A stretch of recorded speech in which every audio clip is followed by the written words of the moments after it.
संभाजीनगरच्या करमाड गावात जोरदार अवकाळी गारांचा पाऊस झालाय। अवघ्या तासभरात रस्त्यांना नाल्यांचं स्वरूप आलंय। या पावसाच्या पाण्यात विक्रेत्यांची टरबूज वाहून गेली आहेत। आपण ही दृश्य हॅलो बळीराजा या चॅनलच्या माध्यमातून पाहत आहात। करमाड गावाला आज वादळी पावसाचा तडाखा बसलाय। अचानक आलेल्या पावसामुळे विक्रेत्यांची एकच तारांबळ उडाली। रस्त्यावरून पाणी वाहू लागलं। बघता बघता रस्त्यांना नाल्यांचं स्वरूप प्राप्त झालं। या पावसाच्या पाण्यात एका टरबूज विक्रेत्याची टरबुजे वाहून गेले। आपण ही दृश्य पाहू शकता। एक छोटा मुलगा त्याचे सहकारी वाहून जाणारे टरबूज अडवण्याचा प्रयत्न करत आहेत, पण यातून देखील अनेक टरबुजे वाहून गेले। छत्रपती संभाजीनगर तालुक्यातील करमाड गावात आज दुपारच्या सुमारास अवघ्या तासभरात जोरदार अवकाळी पावसाने हजेरी लावली।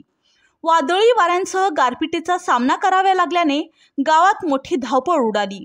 अचानक झालेल्या पावसामुळे रस्त्यावरून पाणी वाहू लागले आणि काही वेळातच रस्त्यांना नाल्यांचं स्वरूप आलं। सोमवारचा आठवडी बाजार असल्याने गावात विक्रेत्यांची गर्दी होती। या पावसात टरबूज विक्रेत्यांचे मोठे नुकसान झाले। विशेषतः एका छोट्या विक्रेत्याचे टरबूज पाण्याच्या प्रवाहात वाहून गेल्याचं दृश्य समोर आलं आहे। टरबूज वाहून गेल्याने त्याचे आर्थिक नुकसान देखील झालंय।